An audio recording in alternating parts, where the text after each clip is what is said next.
네, 여러분 안녕 하시렵니까? 네, 큰돌입니다. 여러분들이 좀 어려워하시는 코딩 테스트에서 어려워하시는 구현 문제를 잘 푸는 팁과 그리고 2023 네이버 코딩 테스트 유형을 분석해 보도록 하겠습니다. 자, 이번에 네이버 코딩 테스트에서 뭐가 나왔냐라고 하는 거를 하기에 앞서서 이거 약간 명심하고 들어갈 건데, 예전에 뭐뭐가 나왔어요 라고 해서 뭐뭐만 준비해서는 안 됩니다. 예를 들어서 네이버 코딩 테스트에서 DFS가 나왔어요, BFS가 나왔어요 라고 해서 DFS만, BFS만 준비해서는 안 된다라는 거예요. 여러분들은 전반적인 거를 준비해야 됩니다. 알고리즘의 전반적인 내용들을요. 뭐 그렇다고 해서 뭐 세그먼트 트리를 공부한다던가 뭐 레이지 프로파게이션을 준비한다던가 이제 그런 거를 공부하라는 건 아닙니다. 전반적인 알고리즘, 그리고 예를 들어서 네이버 코딩 테스트에 DP가 나왔다라고 하면은 DP 문제를 조금 더 보강하는 식으로, 해당 유형을 보강하는 식으로 하라라는 거를 일단은 먼저 말씀을 드립니다. 자, 그러면 제가 생각하는 전반적인 알고리즘이라는 건 뭐냐면은 바로 이런 겁니다. 뭐 시간 복잡도, 재계함수, 누적학, 구형, 그래프 이론, DFS, BFS, 트리 순회, 완전 탐색, 백트래킹, 비트 마스킹, 그리딩, 라인 스위핑, 투포인터, 이분 탐색, 리스, DP, 페인트리, 그리고 최단 거래 알고리즘. 이걸 보시고 이런 질문이 올 수도 있습니다. 아니 선생님, 저번에 카카오 트라이 나왔는데요. 아니 선생님, 저번에 삼성 기출에서 MST와 그리고 위상정렬 나왔는데요. 이렇게도 말씀할 수가 있겠죠. 근데 MST 그리고 위상정렬, 상호 베타적 집합과 트라이는 잘 나오지 않는 유형 중에 하나입니다. 그러니까 사실 이런 걸 배우고 그 다음에 시간이 남으면 MST, 상호 베타적 집합, 위상정렬 이런 거를 공부하셔야 되죠. 네, 근데 일단은 이것부터 마스터를 하시고 시간 나오면 그렇게 안 나오는 알고리즘은 배우시면 된다라는 겁니다. 이번에 2023 네이버 코딩 테스트에서는 요금 충전, 결제 등을 구현하는 것과 DP, 그리고 프라이어리티 큐, 우선순위 큐를 이용한 구현 문제, 그리고 DFS가 나왔다라고 합니다. 자, 이렇게 구현 문제가 두 개나 나온 거를 볼 수가 있는데, 여러분 구현 문제 잘 풀려면 어떻게 해야 될까요? 구현 문제를 잘 푸는 팁은요, 디버깅과 문제 도식화. 첫 번째로는 디버깅과 문제 도식화를 먼저 잘 해야 됩니다. 여기서 디버깅 할 때 막 굳이 메모장을 이용해서 풀 필요는 없습니다. 자, 제가 코드를 통해서 보여드리도록 하겠습니다. 자, 우리 백준의 연구소 14502라는 문제를 풀어보도록 할 텐데요. 뭐 이거를 지금 풀자는 건 아니고요. 그냥 뭐 제가 하는 설명과 함께 뭐 이런 문제구나, 뭐 이렇게 푸는구나 라고 같이 감을 잡아가시기만 하면 되는 겁니다. 자, 연구소는 뭐냐면은 인체에 치명적인 바이러스를 연구하던 연구소에서 바이러스가 유출되었다. 다행히 바이러스는 아직 퍼지지 않았고 바이러스의 확산을 막기 위해 연구소에 벽을 세우려고 한다. 연구소는 크기가 n 곱하기 m인 직사각형을 나타낼 수 있으며 직사각형은 1 곱하기 1의 정사각형으로 나눠져 있다. 연구소는 빈칸 또는 벽으로 이루어져 있으며 벽은 칸 하나를 가득 차지한다. 일부 칸은 바이러스가 존재하며 이 바이러스는 상하적으로 인접한 빈칸으로 모두 퍼져나갈 수 있다. 새로 세울 수 있는 벽의 개수는 3개며 꼭 3개를 세워야 된다. 3개 이하가 아닙니다. 3개를 세워야 한다라는 거예요. 자, 이렇게 연구소가 생긴 경우에 뭐 벽을 3개를 세워가지고 바이러스가 퍼질 수 없는 영역을 안전 영역이라고 하는데, 연구소의 지도가 주어졌을 때 얻을 수 있는 안전 영역의 크기의 최대값을 구하는 프로그램을 작성하는 거죠. 자, 여러분 이 문제는 3가지의 큰 로직으로 구성이 되어 있습니다. 자, 첫 번째 로직은 뭘까요? 첫 번째 로직은 벽을 3개를 세운다는 거예요. 정말로 벽을 3개를 세우는 로직이 필요한 거죠. 자, 그 다음에 어떤 로직이 필요해요? 이 벽을 세운 다음에 바이러스를 퍼뜨리는 로직이 필요한 거죠. 그쵸? 그러니까 벽이 있는 그 지점까지는 바이러스가 가는데 벽이 이렇게 막혀져 있으면은 이 안전 영역은 바이러스가 침투를 못하니까 이렇게 바이러스 스프레드라는 로직이 있겠죠. 세 번째 로직은 뭐가 필요해요? 그 다음에 안전 영역을 카운트하는 그런 로직이 필요한 겁니다. 그리고 여기서 하나 더 나아가서 사실 이 벽을 3개를 세운다 있잖아요. 이 3개를 세운다. 이거 모든 경우의 수를 다 체크해야 합니다. 사실은 이 문제가 모든 경우의 수를 체크하는 완탐이라는 거를 알려면은 뭐 최대 범위를 체크해가지고 그걸 기반으로 시간 복잡도로 계산해서 하는 건데, 일단은 도식화에 초점을 맞출 거니까 이런 식으로만 설명을 할게요. 자, 이 문제는 이 3개의 로직을 구현하면 되는 거예요. 벽을 3개를 세우는 거. 근데 이제 이 벽을 세우는 모든 경우의 수니까 n 곱하기 m, 그러니까 모든 맵에서 3개를 세운다. 콤비네이션 3. 모든 경우의 수마다 벽을 3개를 세우고 그때마다 바이러스 퍼뜨리고 그때마다 안전 영역을 카운팅하는 이 3개의 로직이 필요한 겁니다. 이거를 잘 해야 된다라는 거예요. 여러분들이 어떤 문제를 보시고 이 문제는 이러이러한 로직과 이러이러한 로직과 이런 로직으로 이루어져 있어 라는 거를 잘 판단을 하셔야 돼요. 여러분 이렇게 그냥 1번, 2번, 3번 이렇게 매기는 거요. 시간 얼마 안 걸립니다. 종이에다가 이런 그림을 그려보시는 거예요. 그렇게 해서 이렇게 하면 되겠지라고 해서 코드를 구축을 하는 게 좋습니다. 바로 코드를 짜는 것보다 그런 식으로 어느 정도 손코딩, 어느 정도 도식화를 하고 들어가시는 게 실수를 줄이는 방법이에요. 여러분들이 구현 문제 아마도 이런 식으로 계속 틀릴 가능성이 높은데 뭐냐면 이렇게 했는데 안 돼. 그래서 막 고쳐다가 막 시간이 흘러가지고 결국에는 못 풀었던 기억 있으시죠? 그러니까 그런 실수를 방지하려면 첫 번째는 이런 식으로 도식화를 해서 문제를 100% 이해를 해가지고 그걸 기반으로 이러이러한 로직으로 이 문제를 푸는구나 라는 거를 감을 잡으셔야 된다라는 거예요. 아시겠죠? 자, 그러면 실제로 이 문제를 풀어보도록 할 텐데 여러분 문제를 풀 때 중요한 점은 처음부터 코딩을 하는 거예요. 굳이 메모장을 쓸 필요는 없습니다. 그냥 이런 것들만 준비하시면 돼요. 여러분들은 샵 include부터 시작을 해서 정말 열악하게도 하는 연습을 하셔야 돼요. using name space std 그리고 디버깅 툴을 쓸 수가 없기 때문에 그냥 cout 등으로 출력을 통해서 디버깅하는 훈련도 해야 되는 거고요. 그리고 제가 지금 include부터 시작해서 하는 이유는 어떠한 환경에서도 우리는 알고리즘 문제를 풀어야 돼요. 그래서 이런 것도 빠르게 연습하는 게 중요하다라는 거예요. 밑에 메인. 자, 이게 기본 꼴이죠. 자, 이 문제는 처음에 입력을 n과 m을 입력을 받습니다. 그리고 나서 이 크기에 따라서 맵이 입력으로 주어지겠죠. 그쵸? 네. 여기서 벽을 세울 수 있는 위치는 어떻게 될까요? 벽을 세울 수 있는 위치는 당연히 이 영역의 값이 0인 지점이겠죠. 그래서 일단은 만약에 벽을 세울 수 있는 지점이라면은 월이라고 할게요. 월 하면서 여기다가 해당 부분의 좌표를 이렇게 입력을 합니다. 그리고 바이러스 퍼뜨리는 거 우리가 구현해야 되잖아요. 그래서 바이러스를 퍼뜨리기 위해서 이런 식으로 바이러스 BR이라고 할게요. 이 부분에다가 IJ를 푸시백을 합니다. 자, 일단은 이 문제는 제가 첫 번째 뭐라고 했죠? 벽을 3개를 세우고 그 다음에 바이러스를 퍼뜨리고 그 다음에 카운팅을 한다라는 이 3개의 로직으로 구축이 된다라고 했죠. 그래서 벽을 3개를 세울 겁니다.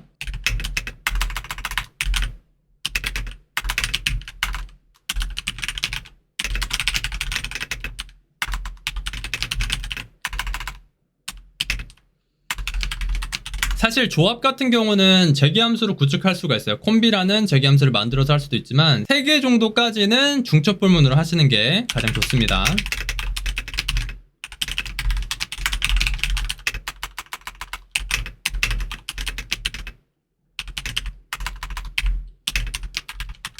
이렇게 맞춰주시기만 하면은 중첩 3중 뻘문으로 조합을 구현할 수가 있습니다. i는 l까지, j는 i까지, k는 j까지 이렇게 맞춰주시기만 하면 되는 거예요. 그렇게 해서 해당 부분에 대해서 벽을 세우는 겁니다. where i는 i first, where i second.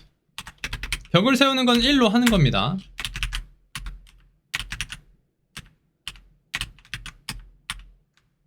자, 이렇게 한 다음에 이거를 J, K 이렇게 하면은 벽을 3개를 세우는 거죠. 그 다음에 이 벽을 세운 다음에 바이러스를 퍼뜨리고 카운팅하는 어떤 고란 함수를 만들 거예요. 네. 이 고란 함수는 안전 영역의 수를 반환을 할 겁니다. 이렇게 할 거예요. 그리고 이제 이렇게 벽을 세웠다면은 이걸 원복을 시켜야 됩니다. 왜냐면은 이 경우의 수가 그 다음 경우의 수에 영향을 미치지 않도록 이런 식으로 원복을 시키는 거죠. 이거를 잠깐 설명을 하면요. 우리는 어떤 맵에다가 벽을 1, 2, 3 이렇게 세우는 경우의 수를 기반으로 얘를 바이러스를 퍼뜨리고 그러는 걸 하는 거잖아요. 근데 이제 이 상황에서 처음에 이제 아무것도 없었겠죠. 여기서 이렇게 한 경우의 수, 그러니까 이렇게 해가지고 이렇게 벽을 세우고 고란 함수가 작동이 될 겁니다. 그리고 돌아와서 뭘 해야 되냐면은 이 부분, 우리가 세웠던 이 벽을 없애는 작업, 즉 원상복구를 해야 돼요.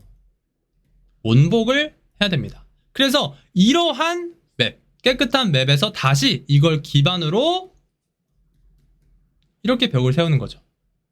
그쵸? 그러니까 이 경우의 수가 이 경우의 수에 영향을 미치지 않도록 해야 되는 거예요. 그래서 이런 식으로 하게 되는 겁니다. 그 다음에 이렇게 넷을 출력을 하면 되는 거겠죠. 그리고 이쯤 되면은 배열을 선언을 할 때가 왔습니다. 사실 저는 이런 식으로 로직을 짜놓고 그 다음에 변수명을 이렇게 만들 때가 많아요. 이렇게 하면 조금 더 빨라지더라고요. 이건 이제 개인차가 있기 때문에 이거는 편하신 대로 하시면 되고 nm 했고 그리고 렛 정의하고 이게 최대값을 뽑는 거기 때문에 렛을 최소값으로 설정을 합니다. 그리고 int 고. 자, 고라는 함수는 바이러스를 퍼뜨리는 거죠. 그래서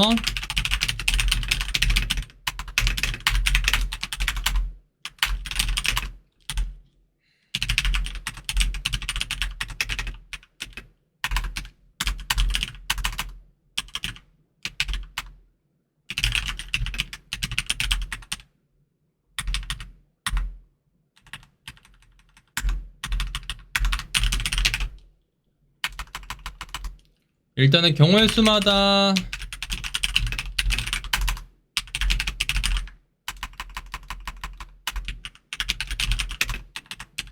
BJT들을 초기화해야 되기 때문에 이런 식으로 걸고요. 그리고 여기서 이제 카운팅을 하는 거죠.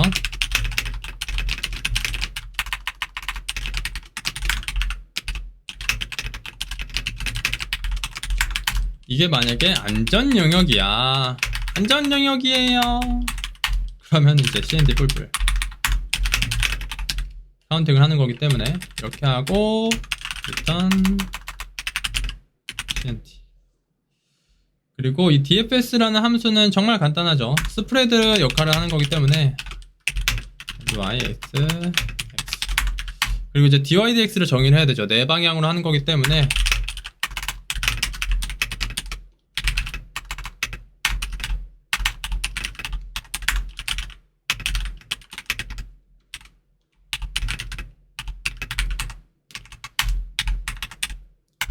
네, 이렇게 dy, dx를 정의를 해가지고 네 방향으로 탐색을 해 나갈 겁니다. 그러니까 이제 여기에다가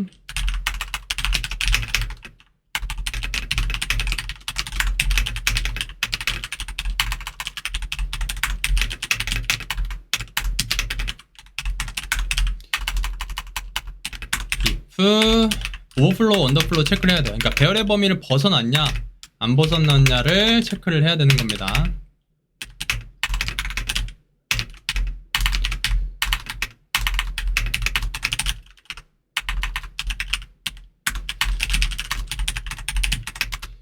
원래 이제 이거 같은 경우는 비지티드 BFS 같은 경우는 이런 식이 될 거예요. 근데 이제 이거는 DFS이기 때문에 어차피 퍼뜨리는 것만 신경을 쓰면 되기 때문에 이런 식으로 만들기만 하면 되는 겁니다. 그리고 바이러스를 이렇게 퍼뜨리는 거죠. 네. 이렇게 해 놓으면 끝나는 건데 이거 잠깐 설명을 하면은 그래서 이것도 체크를 해야 되거든요. 그러니까 우리가 이거를 방문했어. 그러면은 방문할 필요가 없는 거죠. 방문했어. 그러면은 방문할 필요가 없는 거고 만약에 이거 자체가 만약에 벽이야 그러면은 뭐 컨티뉴를 하는 거죠. 이렇게 하고요. 여기서 visited ij가 0이면 컨티뉴 이렇게 되는 거죠. 여기서 visited도 이렇게 체크를 하고요. 이 부분 잠깐 설명을 하면은 우리는 네 방향을 이제 구축을 해야 되는 거잖아요. 그래서 어떻게 할 거냐면은 이 yx로부터 이 부분은 어떻게 돼요? y-1,x죠. 이 부분은 어떻게 돼요? yx 플러스 1이죠. 이 부분은 어떻게 돼요? y 플러스 1,x죠. 이 부분은 yx-1이죠. 그쵸? 자, 여기서 이 yx로부터 추가되는 부분을 보면은 얘는 얼마가 돼요? 마이너스 1,0. 얘는 0,1. 얘는 1,0. 얘는 0,-1. 그래서 이 부분들을 방향 벡터로 만들 거예요. dy는 마이너스 1,0,1,0. dx도 똑같이 이렇게 만들어 놓는 거죠. 그리고 이걸 기반으로 우리 y 플러스 dy 몇 번째? 0번째, 1번째 이렇게 해가지고 이 부분에 대한 방향을 정의를 해가지고 내 방향을 탐색을 하는 겁니다. 자, 이렇게 하면 코드가 끝났습니다. 코드를 다 완성을 했고요.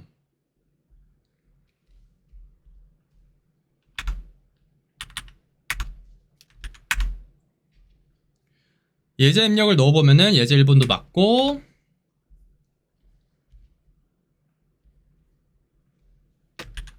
예제 1번도 맞다고 뜨는 걸 볼 수가 있습니다. 그래서 이제 이걸 제출을 하면은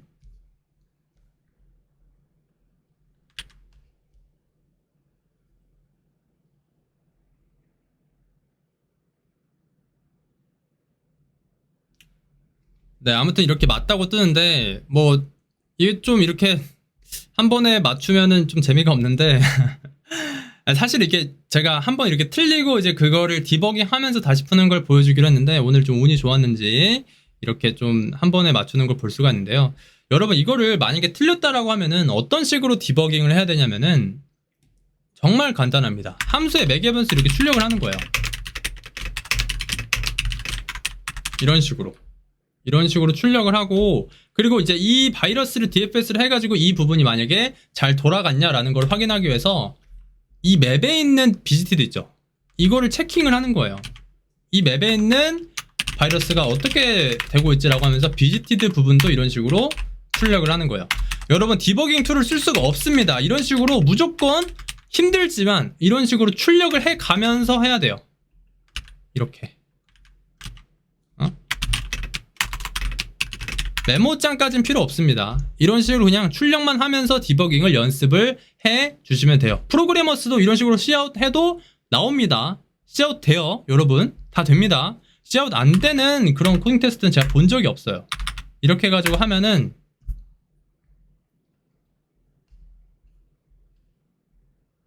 예제 1번 같은 경우는 이런 식으로, 그러니까 이렇게 나오잖아요. 이렇게 나오는 걸 좀 보면서 내가 원하는 대로 DFS가 이루어져 있나, 내가 원하는 대로 비지티드 배열이 만들어졌나 라고 디버깅을 하라라는 겁니다.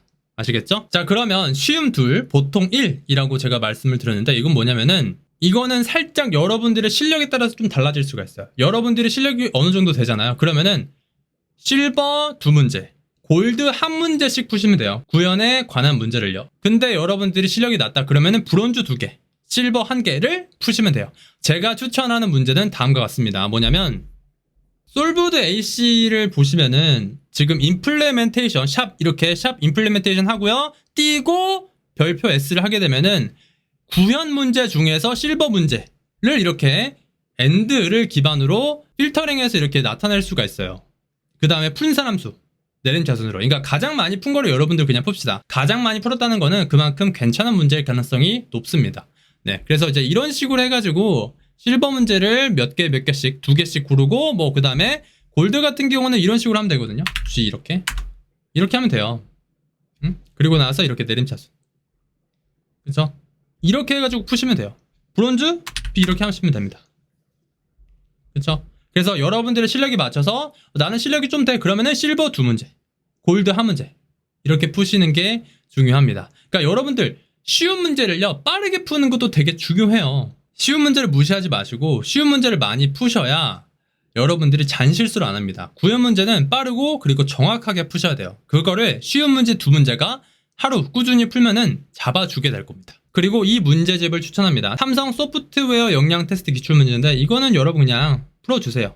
맞죠? 이거는 되게 까다로운 그런 구현 문제가 들어가 있기 때문에 이거는 무조건 구현 문제에서 내가 시간을 좀 많이 잡아먹는다 그러면 이거는 풀어주셔야 되는 겁니다. 아시겠죠? 네, 이렇게 쉬움 2개, 보통 1을 꾸준히 여러분들이 풀어주시기만 하면 구현 문제는 어느 정도는 다 됩니다. 자, 이렇게 쉬운 거 2개, 그리고 보통인 거를 하나씩을 꾸준히 풀면은 정말 여러분 구현 문제 쉽게 풀 수가 있는 거예요. 그리고 네 번째는 타자 속도인데 여러분들이 코딩은 정말 잘합니다. 근데 타자 속도가 안 나오면은 구현 문제 같은 경우는 빠르고 정확하게 해야 되는데 거기서 빠르게를 잘 못할 수도 있다라는 거예요. 그래서 타자 속도 같은 경우는 typingtest.com을 통해 가지고 이제 타자 연습하는 걸 저는 추천을 드리는데, 자, 한번 제가 해보도록 하겠습니다. 과연 큰돌의 타자 속도 얼마일까요? 자, 지금 공개합니다. 자, 해볼게요.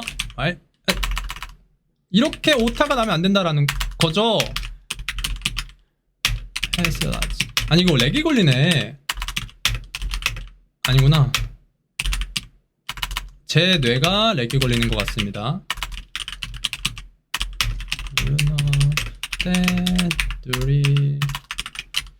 아 제발.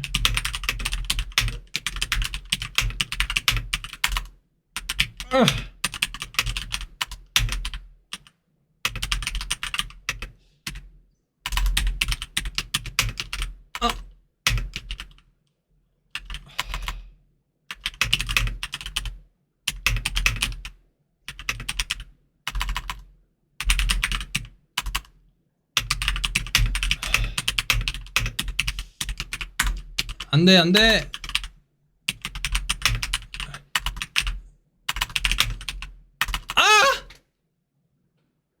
아 진짜. 아 말도 안돼. 아. 자 여러분 이러면 안 됩니다. 네 제가 이렇게 나오면 안 된다라는 거를 알려드리기 위해서 제가 일부러 좀 느리게 쳐봤는데요. 여러분 한 50 정도는 나와야 됩니다. 50 정도는 나와야 되고요. 뭐 타자석도 그렇게 중요한가요? 네 아무튼 50 정도는 나오게끔 연습을 해주시고요. 다섯 번째는 자주 나오는 로직은 외우자라는 거예요. 이건 뭐냐면은 예를 들어서 그 배열 대칭 문제가 나올 수가 있어요. 제가 하나 예를 들어 볼게요. int a3은 1, 2, 3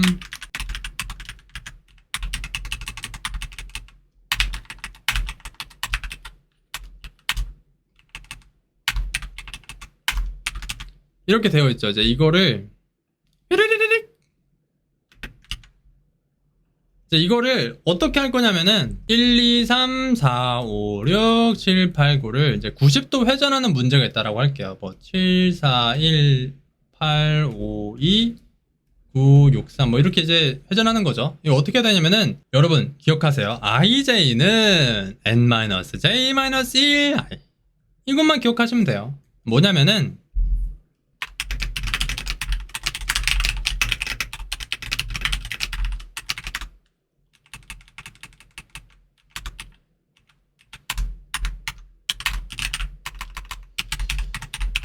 여기서 이제 n이 3이죠. 정사각형 배열일 때만 이거 할 수 있습니다. J. 근데 정사각형 아니더라도 좀 로직은 비슷해요. 이제 이렇게 해서 이렇게 할게요. 템프라는 새로운 배열에다가 만들어 놓겠습니다.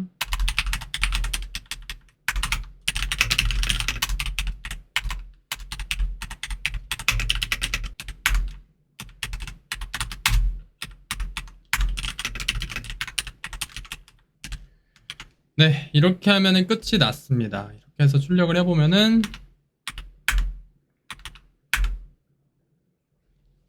네, 이렇게 잘 뒤집어진 걸 볼 수가 있죠. 그러니까 90도 회전이 된 걸 볼 수가 있죠. 이런 로직 같은 경우는 여러분들 이렇게 좀 외워주시는 게 중요해요. 그러니까 이것 말고도 코딩 테스트에 자주 나오는 로직이 있을 텐데 이제 그런 것들을 그냥 외워주시면은 구현할 때 편리하게 써먹을 수 있다라는 겁니다.